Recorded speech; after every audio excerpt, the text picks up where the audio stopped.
Hello and welcome to this special event, Soul Advice with Rhiannon. So Rhiannon's been channeling for more than 40 years. She's an award-winning environmentalist and author of 14 books, a radio host and broadcaster, founder of the Women's Environmental Network and the London Goddess Temple. She successfully worked with groups and individuals worldwide to help them access deeper personal and spiritual advice. So welcome, Rhiannon. It's lovely to have you here. Thank you. And thank you for having me. Lovely to see smiling, beautiful faces. Yes, thank you so much for coming. Sorry about the pause there. I was letting people in who were in the waiting room. So I think where we wanted to start, Rhiannon, is really, hearing a little bit more about your work, how this sort of field of work developed for you, because of course I've known you for a very long time, and I know that you're a woman of many talents and have done sort of many things, many accomplishments, many books, and I've been fascinated, as you know, over the last few years with all the research you've done on the goddess in London. So I know there's enough material to fill hours and hours worth of interview, but today we're focusing on this specific part of your work, which actually I know less about. So I'd love you to give your own introduction to those present and tell them what you really mean by soul guidance and your particular approach to it, because I think there's so many different approaches in this field, and many of us, either have used or know about, psychics, mediums, intuitives, etc. So what is your special approach to this work? So I recognize that psychism, spirituality, soul guidance, messages from the divine, intuition, they're all in that Venn diagram where they all interlink. And the more that you learn about yourself and the more you listen to spirit or to advice and act on it, the louder that voice grows, so you can begin to distinguish a true voice that comes through to help you, to support you.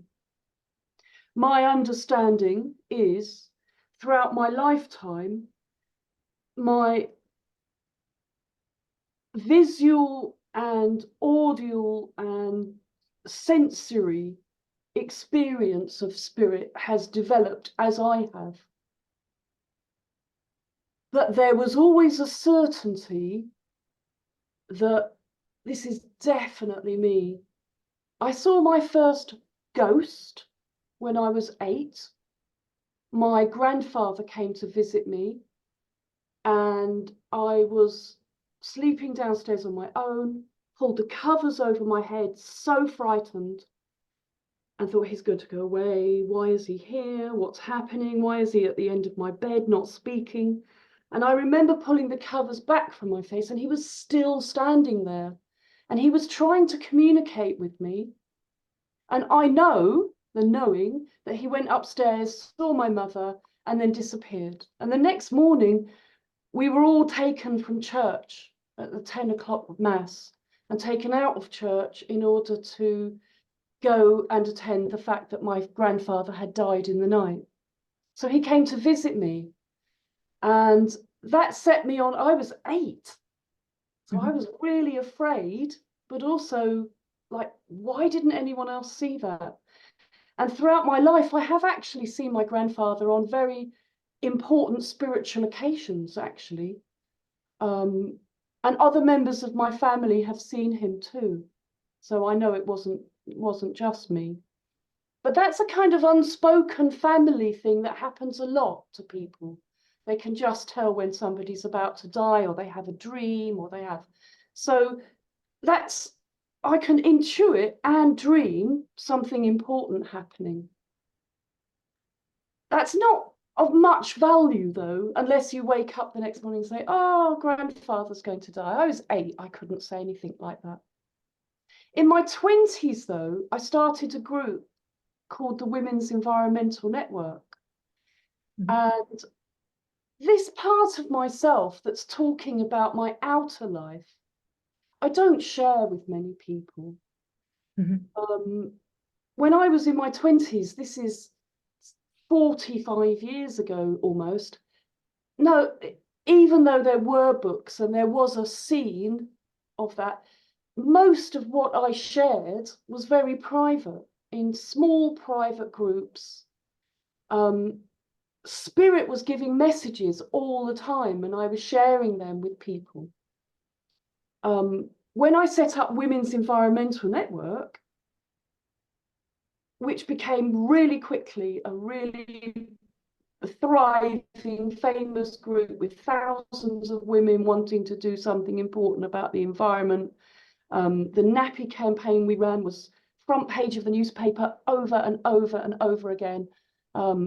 We had big supporters, and I went around the world. I went to the United Nations and spoke about chlorine pollution, and bizarrely wrote a very simple book about chlorine pollution in the nappy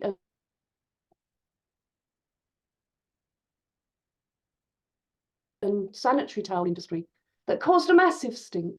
I know I was guided by twin angels, both men.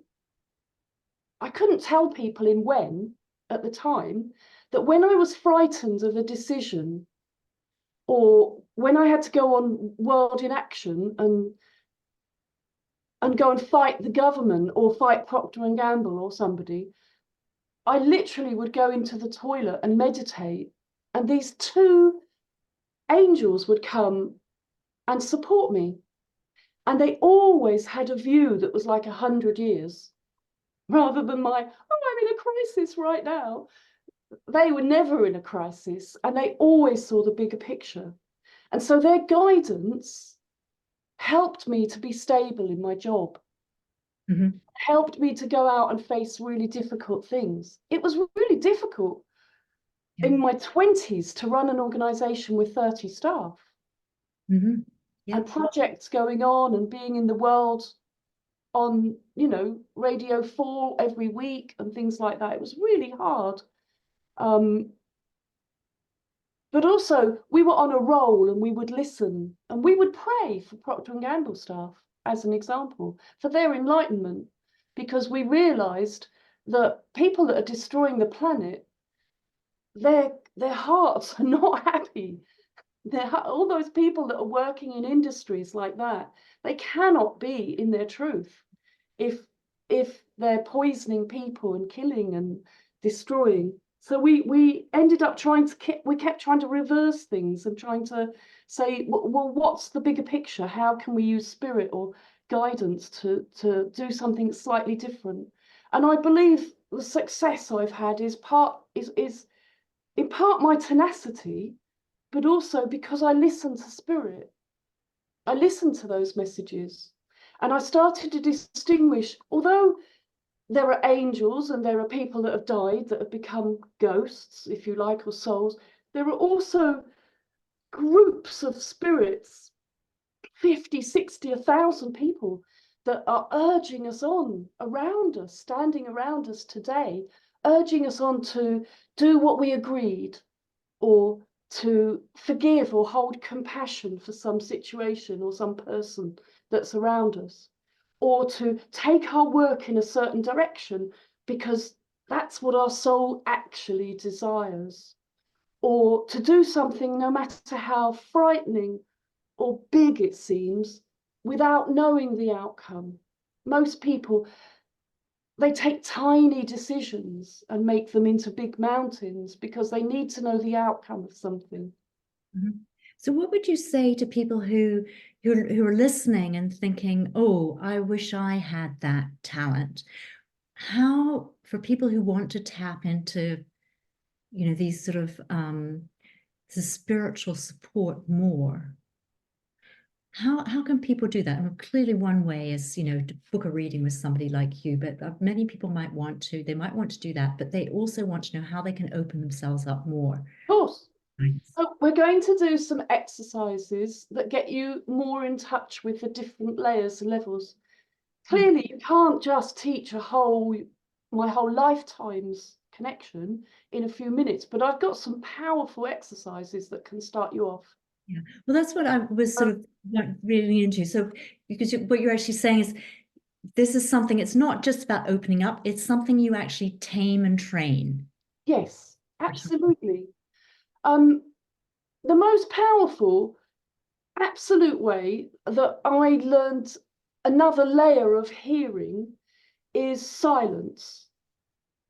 And people underestimate the power of silence. You try, when I was a yoga teacher, I did a we did a year-long course, 1 year after another in Brixton. And one of the weeks in that course as it went along was to chant Om Shanti, which is peace, but to chant Om Shanti all week long in your daily week, even if it was under your breath whispering so that you weren't being, misunderstood by people in front of you, but to completely close down all your chatter on every other level. And by creating the vibration of the peace around you and the stillness with not saying other rubbish, your heart starts to settle and you can start to hear properly. And a lot of people can't hear properly. And I am somebody who has hearing aids now, and I notice the difference in hearing and the silence and the depth and fruitfulness and the richness that you get from being quiet. So I tell everyone, if you want to begin, be more quiet and listen. For me, I did an extreme version of that about 15 years ago. I came here to Wales and I did a 90-day silence, living in a hut down in the gardens. And at the end of those 90 days, I could hear flowers singing and I could hear nature in a completely new way, realizing that everything has its own song. Everything has its own moment in the day when that song is the song, with the birds and the flowers and the trees and the fruit of the trees, which was extraordinary. My ears were hearing things I never thought were possible to hear. And I got a very clear guidance, two things to do. One was to set up the Shakti Sings choir, and the colour that we sang in and the representation of the earth was a really powerful, real clear message. And that has stayed my real clear message for 16 years, 15, 16 years now. And the other was an image I got and a message I clearly got to write a book about all the physical evidence of the goddess and goddess worship in ancient London. And I thought, right, that's going to be a little booklet then, because there isn't much stuff. And in my first year of research, I found 100,000 physical pieces. It's amazing. I've just been stunned by this story. My mind was blowing, but I was clearly given an instruction that I didn't know the outcome. And I didn't know I'd spend the next 15 years studying this and actually curating piece after piece after piece that had the images of the goddess that had been completely missed and completely misunderstood. And then finding out why it's been missed and why it's been misunderstood. Now, so sometimes in that journey, Spirit will say, you need to read this book. This is my latest book that's come out. How can you see it? You can't see it. So I'm reading this, which is about, which is Femina. The whole thing about Femina is very prescient at the moment. There's a New York Times bestseller about Femina. The systematic cutting out of queens and heroines in history, because the monks who were in charge of that history were really aggressively anti-female. And so they just cut all the stories and downgraded from a heroine to a surly wife, or from, from a queen to an appendage. in history. And also they've done that with the goddess. And so what I found in physical pieces, I've also found in literature.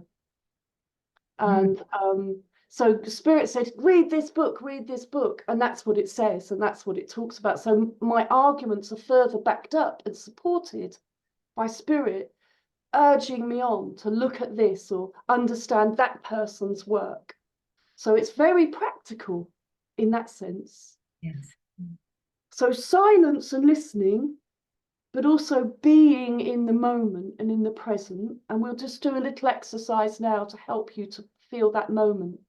If you rub your hands together, you can build up nice energy and warmth. And then we're just going to do a little exercise to meet yourself.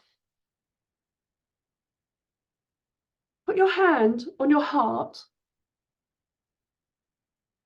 and feel the energy from your hand pushing forwards into your heart to meet your heart. And say hello to your own heart. And then feel the energy from your heart pushing outwards in to meet your hand.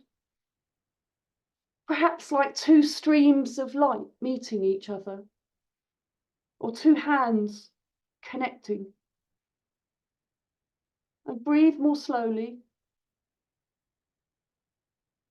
Breathe more deeply.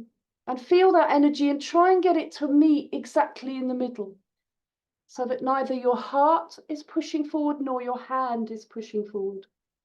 So that you're meeting in a kind of equality. One part of your body meets another part of your body in a state of equality. So neither is pushing. It's a very sensitive thing, really.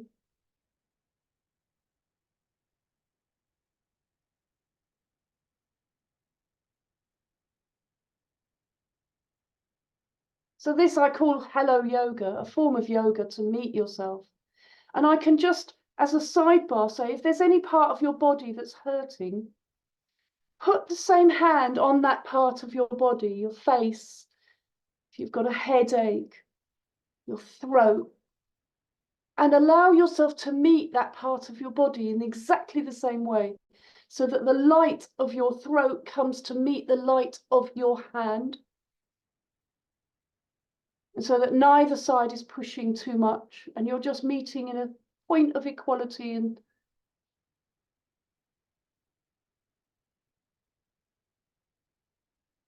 so sometimes we're sick because that part of our body is stagnant and hasn't had any attention.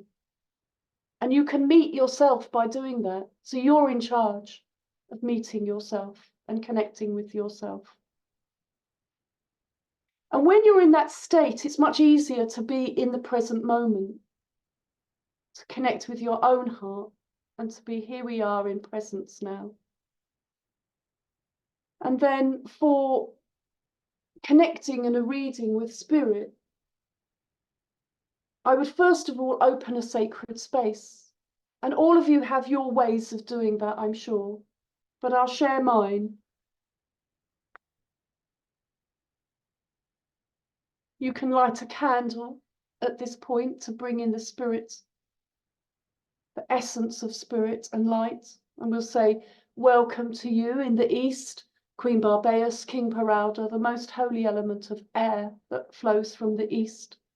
And in the south, Queen Ma and King Nixa, the most holy element of water from the south. And in the west, Queen Mutar and King Gob, the most holy element of the earth in the west. And in the north, Queen Adil and King Jin, most holy element of fire in the north. This sacred circle is now open. And so we've invited our spirit guides, our friends, the angels, the archangels, any being of light who wants to be here present, all the guides and supporting staff and crew, if you like, of every single being that is here, and those beings who will be watching this video, this energetic response later on, even though they're not here now in their presence. When they watch this, their friends and beings and spirit guides will be present. And here we are sharing this sacred bubble, this sacred space together.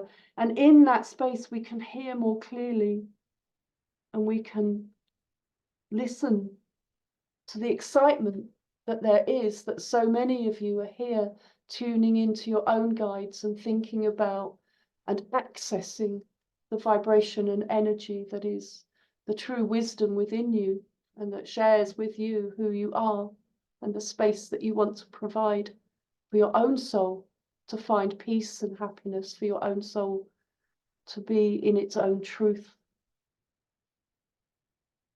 We're going all together in a circle and into a very sacred and beautiful bubble, a kind of instant pop-up spiritual church, if you like. It's decorated charmingly with all your decorations and all your images of deities and gods and goddesses, all those that surround you and that wish and will for you to be in the right place and for your soul to be happy and for your soul to maintain its balance and health, for you to fulfill your own personal highest purpose.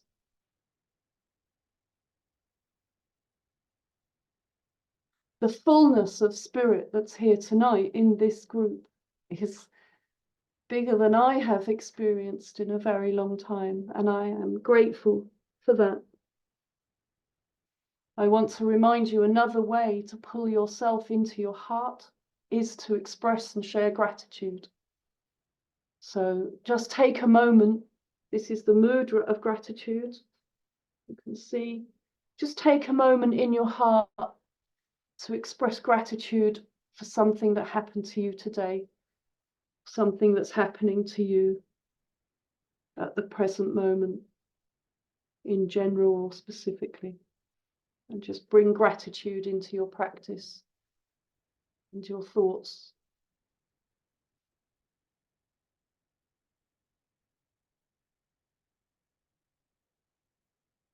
And again, you can see the layers of your heart opening because of gratitude.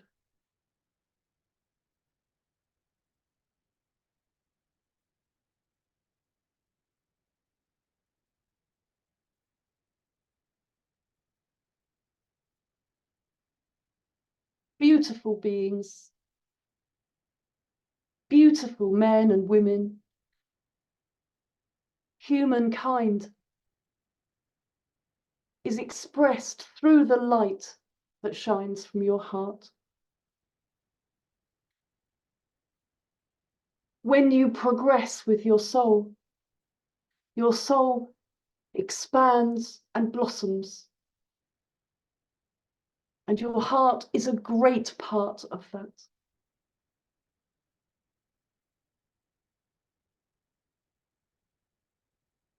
Do not be afraid of the messages that you hear in your own soul. Rather explore them, go with them, ask for them to become louder and louder and more clear as every day passes. Your own soul and your connection to your guides and those beings that surround you is perfect for who you are and how you are at this very moment. There is, however, only one destination for your soul, and that is to join the light. And whichever prism of light you choose, which is your practice and your preferred deity, all together, the prism turns into a beautiful diamond of light. And there is nowhere else.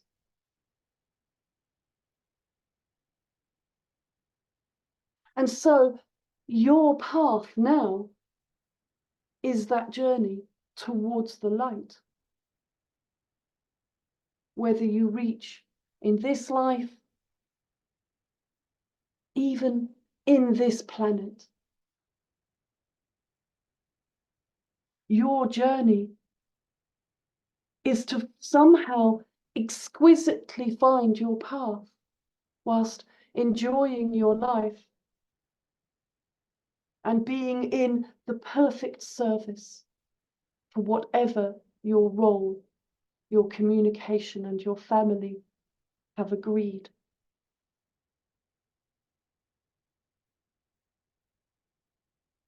Be at peace with yourself. Be at peace with your own heart. And as you develop around you a nourishment of the heart from meditation, from yoga or practice, from singing or exalting that which you desire, that which you love and honor, exalting the earth, exalting the stars or your ancestors.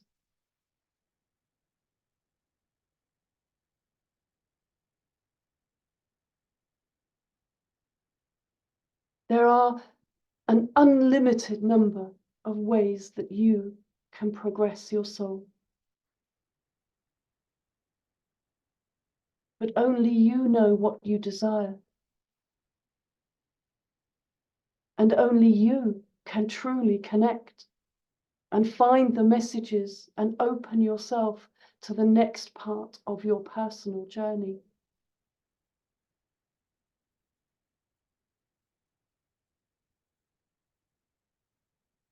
This soul nourishment is not egotistical. For in silence, your ego has no place. This soul nourishment does not require you to eat or to dress in a certain way or to read from a certain book.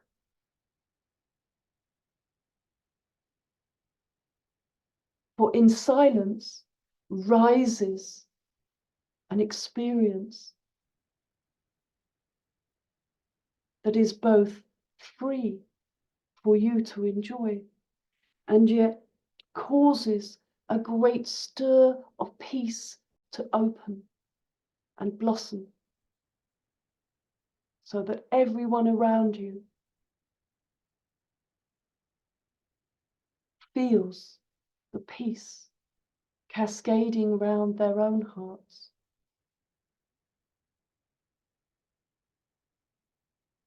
These are noisy words to describe something that is rich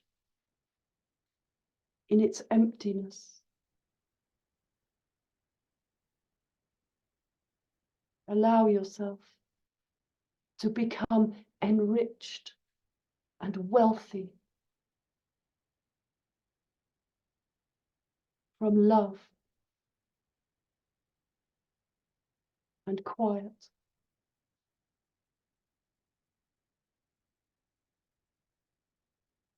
This then is the first part of how you listen to your own soul and how to enrich your own soul so that you can hear more clearly.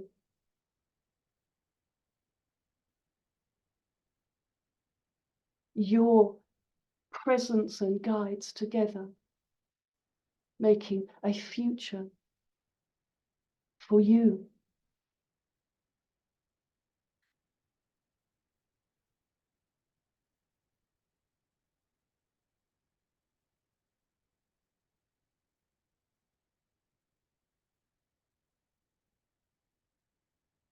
Many people have lost their way.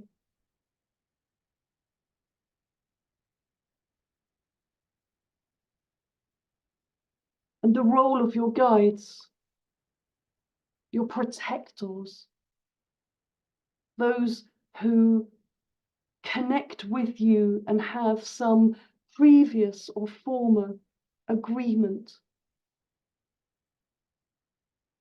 are often desperate to say, please remember this. We agreed to do that. You have forgotten your desire, or you have become waylaid because of trauma, grief, stress, death, inappropriate relationships. So many ways you can fall down on that path.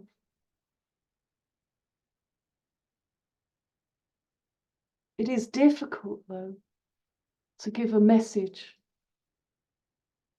that is heard and that is taken with grace. So many can become protective, and instead of opening a dark cloak that has surrounded them, instead they pull it tighter, as if to protect themselves with their own danger. Instead, we need to begin to blossom so that our heart is open enough to hear these reasonable truths, or this direction that can establish a new path.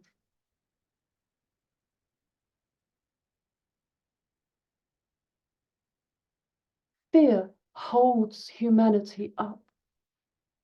Individually, a person can hold fear on many levels. Fear stops people from discussing and debating and talking about their soul, about the big questions that they don't understand. Many people have settled, have agreed that this is their day-to-day and that they're safe within this, and stepping outside those boundaries, personally, or in their work, or in their spiritual world and career. The fear stops them from taking a step forward. Being in your heart reduces that fear, and again allows you to take the constructive elements of the soul and the guidance from those around you and decide, yes, I can do that. I will do that. Sometimes a message from spirit is so clear and so obvious that the person immediately understands, and everything is different. Sometimes a person needs days, weeks, even months to really come to terms with big changes. And your lack of fear is the thing that will drive you forwards. And so in your life, you can understand how human fear on small things can be eradicated first. Try something new. Walk a different way. Eat something different. Overcome your fear in small steps in your life and get to know yourself better so that you can face bigger fears in the same formula.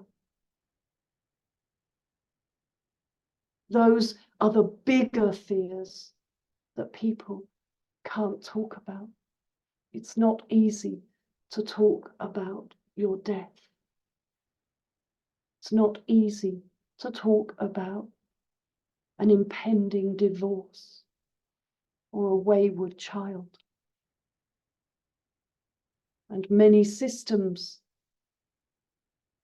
take the element of spirit out of such a conversation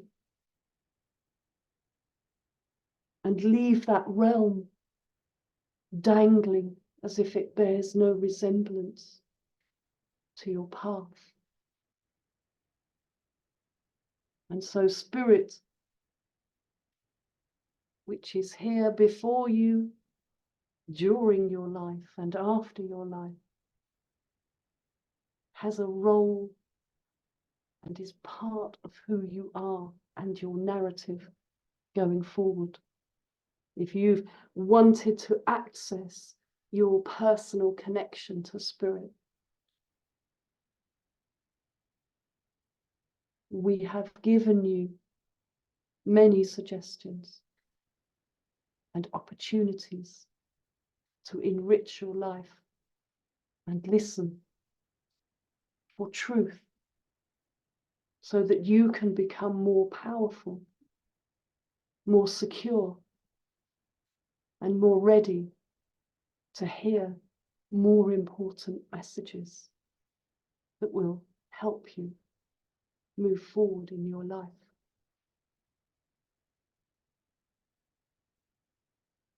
What an honor it is to share this space with you and to allow all your hearts together to be elevated. We are all available and able to answer questions, should you wish. Blessed be.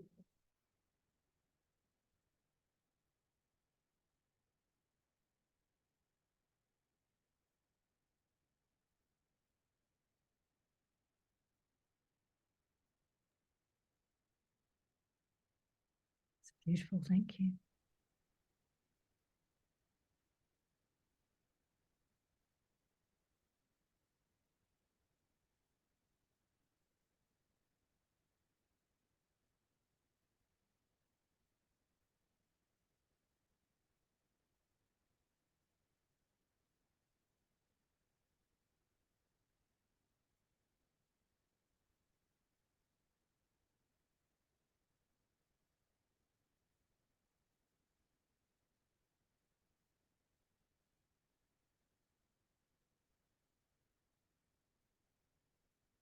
So for anyone that can see the energies and the spirits, when this happens to me,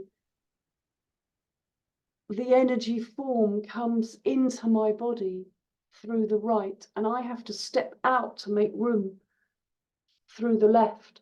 And I step out and I watch myself and cringe, usually, and listen to myself whilst I'm also speaking.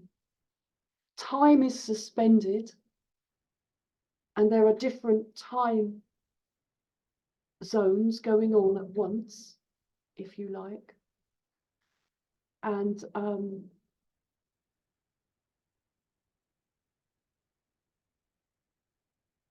I can also see things at the same time as we speak. And that's why I call myself Rhiannon when I do that. Rhiannon Otherworld. I'm living here in Wales. And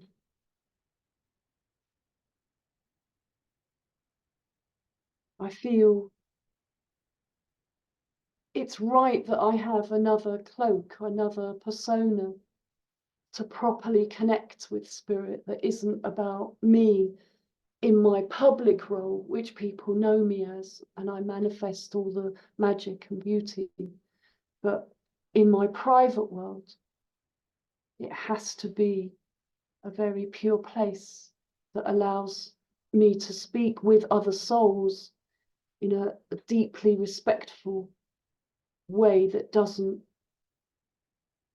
allow any misunderstandings and allows purely the message to flow without myself getting involved.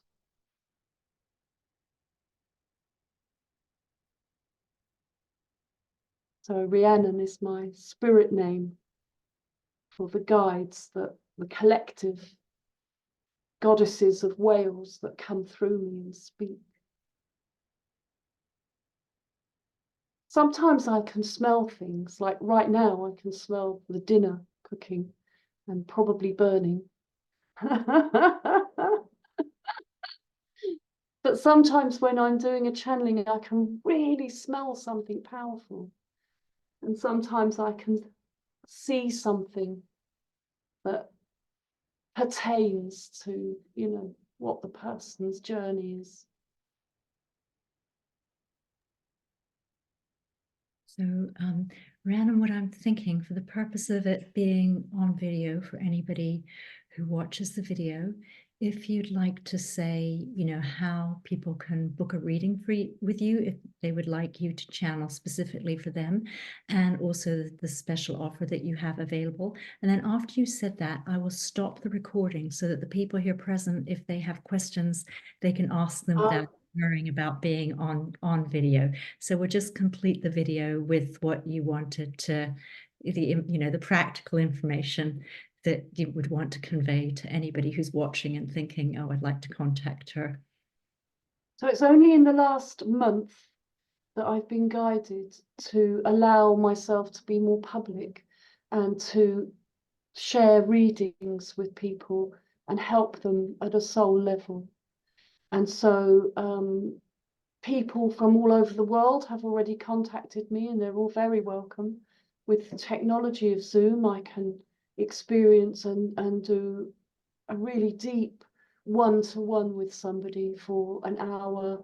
Some of them have been longer. And there is a formula.